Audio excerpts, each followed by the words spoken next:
What's up, my wizards? Welcome back. Dev from SBMTG got another deck tech as usual for you here today. This is Budget Rally the Ancestors in Standard right now. I have always loved big, bomby decks to just win all at once out of nowhere, and this is one of those. You can do it for relatively cheap right now. So, let's go ahead and launch into it, because this is really fun. Well, we're playing 24 creatures in this ting right here, starting with 2 copies of Elvish Mystic, who should surprise no one. This is everywhere. Puts us up by a turn. That's super important in this game of turns that we play. And yeah, not much more can be said about this card than is already said. It allows us to play turn 4 fatties on turn 3 things on turn 2, and nothing could be really more important than that. 4 copies of Satyr Wayfinder. We see this all the time for the past couple of years. Does the same thing here that it does in those decks. Dump stuff into the graveyard so that we can do cool stuff with it later, you know. Satyr Wayfinder. 3 copies of Sylvan Caryatid. Yeah, this is one of the 2 cards that might actually cost you almost real money in this deck.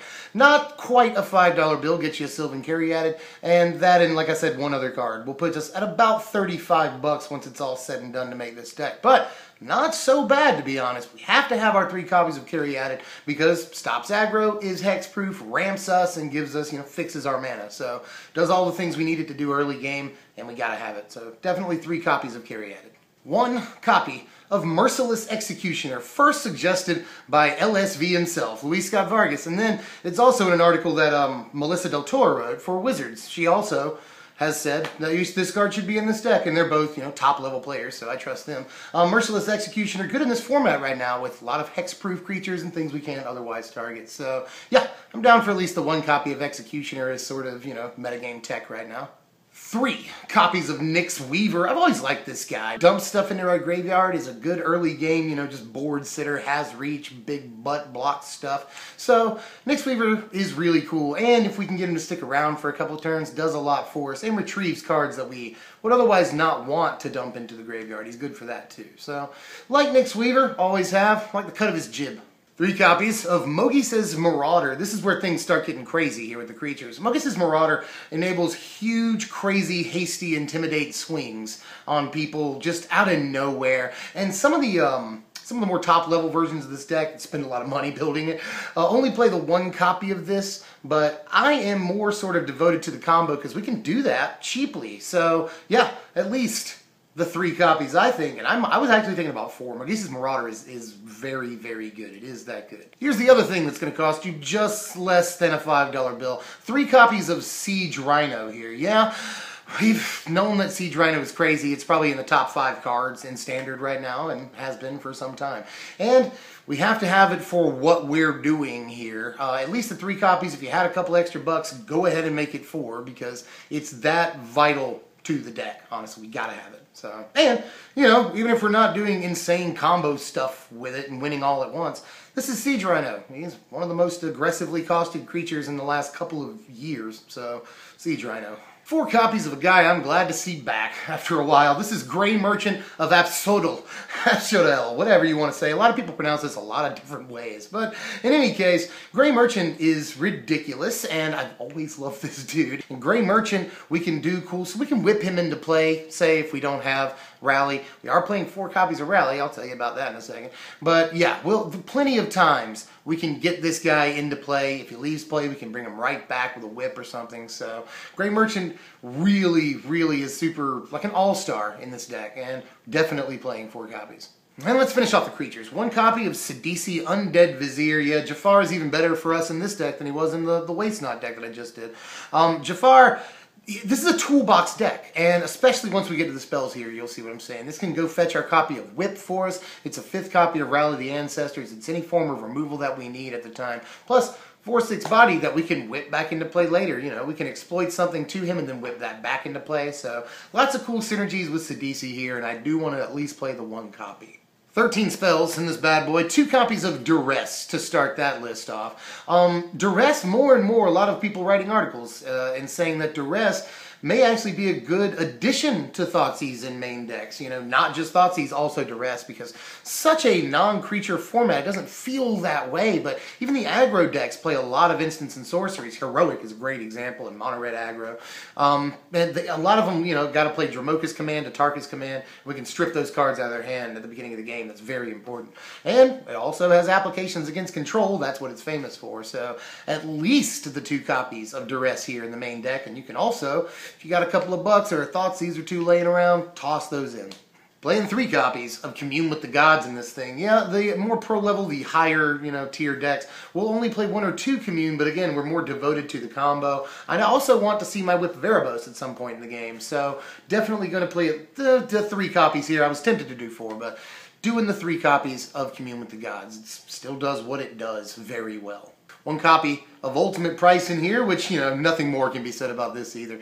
Cheap, splashable, instant speed, reliable removal for a good cost. So, yeah, gonna play it. 1 copy of Abzan Charm. Yeah, I love the modes on this card, and if you wanted to finagle around in the with this deck, I would maybe suggest 2 to 3 copies of Abzan Charm. You'll probably use the get rid of a guy right now mode on it more often than anything else, but all in all, you'll use the other modes too. Abzan Charm, one of the best cards in the format at instant speed right now. I really think it might be in the sort of top 10 instant speed cards, so definitely Abzan Charm. We're playing just the 1 copy main deck here of Whip of Erebos. You know, Whip of Erebos obviously does all the stuff that we want it to do in this deck too, but we don't want to sort of push it. We don't want to overplay it. If we see it, that's awesome. If we don't see it, we can still play around that. That's fine.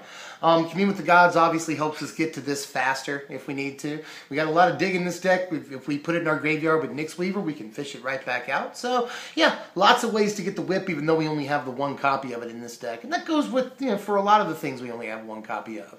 Very easy to get access to a lot of these cards. At least the 1 copy, I think, of Murderous Cut here. You know, as stated before, we're putting a lot of stuff in our graveyard, so Delve is fairly easy to get. And this is unconditional removal, all things considered. So at least the 1 copy, and I wouldn't blame you for playing 2.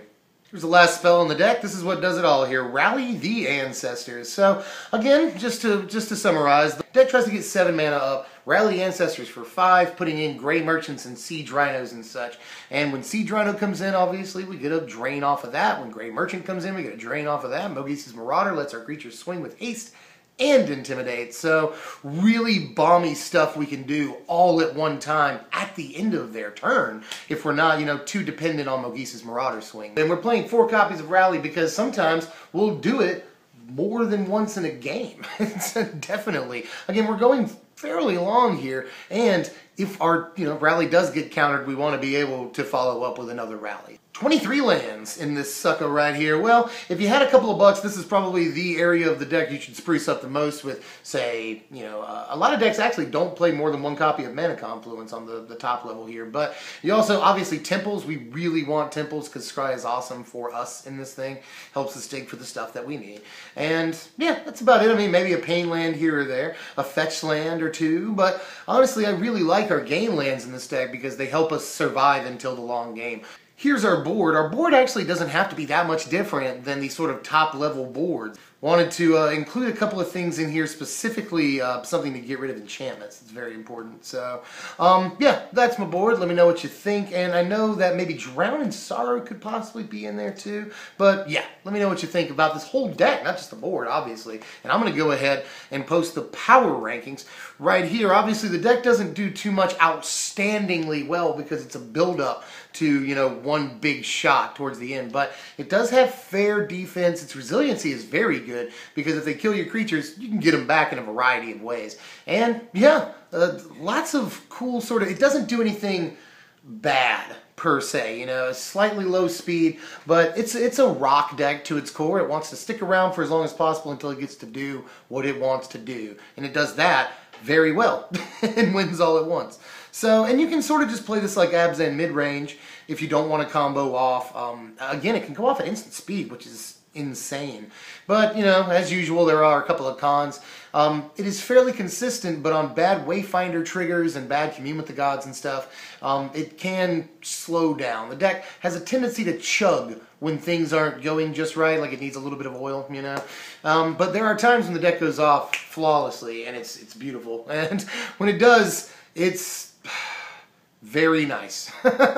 It's a really good feeling. You know, I played Human Reanimator a couple of years ago. For like 8 months I played that deck because it was so fun. Won all at one time off of sort of an infinite looping combo on the 7th or 8th turn. And this deck reminds me an awful lot of that deck. And that was so much fun to play. Like I said, I played it for almost a year without switching decks. So yeah, I highly recommend this deck because it feels a lot like that deck to me. And I really love decks just like this. Graveyard manipulation, wins in a bomby way, has reliable creatures, decent removal. So there's a lot going for this deck, and I like it. I like it a lot. Let me know what you guys think, and I'll be back next time. I'm thinking about doing budget mono white. Let me know what you guys think about that. I've already got it ready. I think it's a fairly good deck, but it was a really tough one to suss everything out for. I haven't had that much trouble completing a deck in a while. So let me know what you guys think about that. And as always, give me suggestions. I'm more than open to that. And subscribe for more Magic Origins spoilers coming up. So if you haven't subscribed yet, make sure you do that. Like, share, always, of course, make sure you comment because we really like to hear what you want to say or what you have to say. And yeah, and like I said, I'll see you guys next time, man. I hope you liked this one. I'm Dev from Strictly Better MTG. I'll see you guys later. Thanks for watching, Wizards.